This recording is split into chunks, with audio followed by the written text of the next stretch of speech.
All right there. Hello, y'all. Probably about 6:30, 7 or so. Hanging out at the greenhouse. Did some improvements to the doors. And I'll show you that. I'm here to show you the luckiest dog alive in her backyard.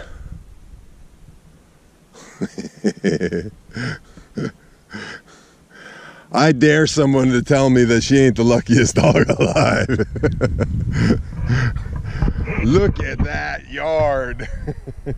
And if you're a little tired of the yard, then why don't you just move on into the woods? You got plenty of things to do in there for sure. We walked over earlier, Ole and I, to the big log that's over there just to check it out, and I got to move that someplace, get it up off the ground, and paint the ends so that it can kind of just sit and wait for the sawmill to show up. Checking a little bit on the ends, and then we walked through the woods a little in that area. I think if I get some sealant on there, or paint or something, it'll seal up the end of the log and it'll be okay for whatever we're going to use it for. But we walked through the pasture a bit and it's really wet. I would say that most likely I would get stuck in the tractor. It's really wet. I'm amazed at how wet it is. I had my mucks on and I'm glad I did. Ole loved it. She just laid down in it. But she found a pile of dung, crap, a doo-doo, and it looked very much like a dog, but I don't see no dogs around here. I do hear coyotes, so that was right in the pasture, so we're gonna watch that carefully. Denise has bought some comfrey, which is a type of plant, and we are gonna find a place to plant it so that it likes moist areas. So I thought, now when we start talking about it, this is going to be a corner right here, the garden area. Okay, so that's a corner. Okay, coming straight down here and going out that way. So I think, there she goes. She's just running. Stay inside the pasture, Ole. Hey, stay here. She knows she's right at the fence. Ole. Hey, come over this way. Come on. Good girl. So this corner right here, you're looking down one fence line right there, and then up to the shop is the other fence line. This will be the Comfrey Corner. What else would you have Comfrey in but a corner? Comfrey Corner. So this is gonna be the Comfrey patch. So she's got 12 crowns, which I'm going to plant up in the garden to get them going. Once they, within, I don't know, a couple months, I'll put them into a fertilized hole over here, meaning that we'll drill it out with the post hole digger, I think, a couple different holes, and then dig it out a bit, and then put a lot of organic material down inside the hole, inside the clay, like a pot. But this thing is supposed to, these plants are supposed to be able to kind of bust clay up. So anyways, I thought that was a good idea. And you're supposed to space them every three feet apart, nothing closer than 3 feet. They get about 3 feet tall and about 3 feet wide, so they're pretty substantial size. And it has medicinal purposes. It also has high protein. You can feed it to goats, chickens, rabbits, and it grows all year. Basically, it's cold hardy, minus 60 or something like that. It can survive a winter or something. It's from Russia is where it's from originally.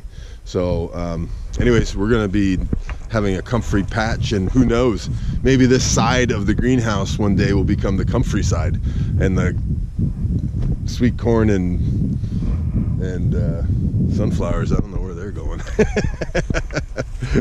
So we're planting inside the garden area here because once we get the fence up, we're hoping to keep the deer out. There are a lot of deer.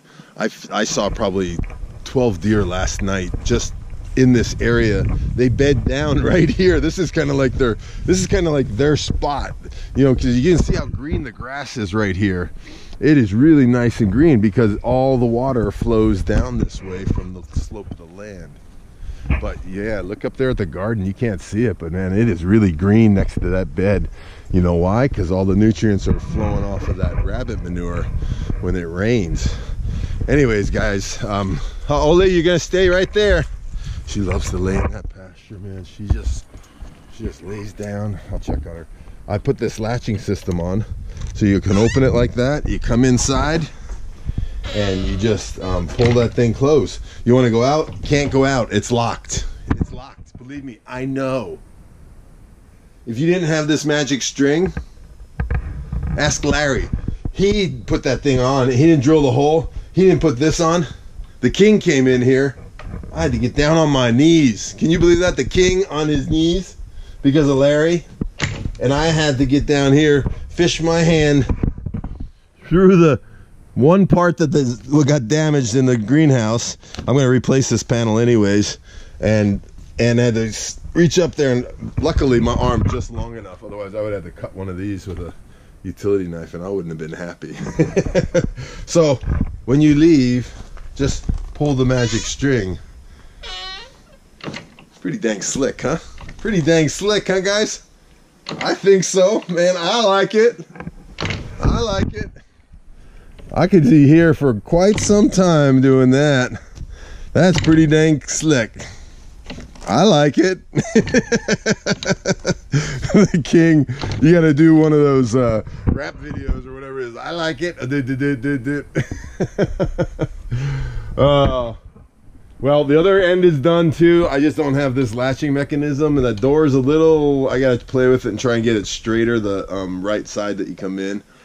And beds are going together tomorrow in the middle here, and the tiller is on its way. So Mantis is coming to Aloha property, Aloha Acres, and going to be the property of the king. And I'm going to leave these beds, the big beds here. I'll work on these small beds still, because I want to get stuff in the ground. And then I can also put up the cables. It comes on the 4th of April, which is next week, Wednesday, I think. So that's all good. Thursday, man, I'll be tilling in here, and by then the cold weather's probably over. I think we're going to be planting our certainly our. I want to put the broccoli and cauliflower and stuff like that in here already, and stop putting it in the grow room downstairs, and then we can get. I get those tomatoes transplanted into little bigger cups, and I can bring them out here. And we just put a makeshift hoop house over top of them with a little heater inside. The tomatoes and the peppers, they're ready to start transitioning out here. And then put them in the ground as soon as we know it's going to be 50 to 60 degrees at night, or 60 degrees at night. So I think that's the magic threshold. All right, guys. Had to do that one more time, man. That's just too slick. Love you all.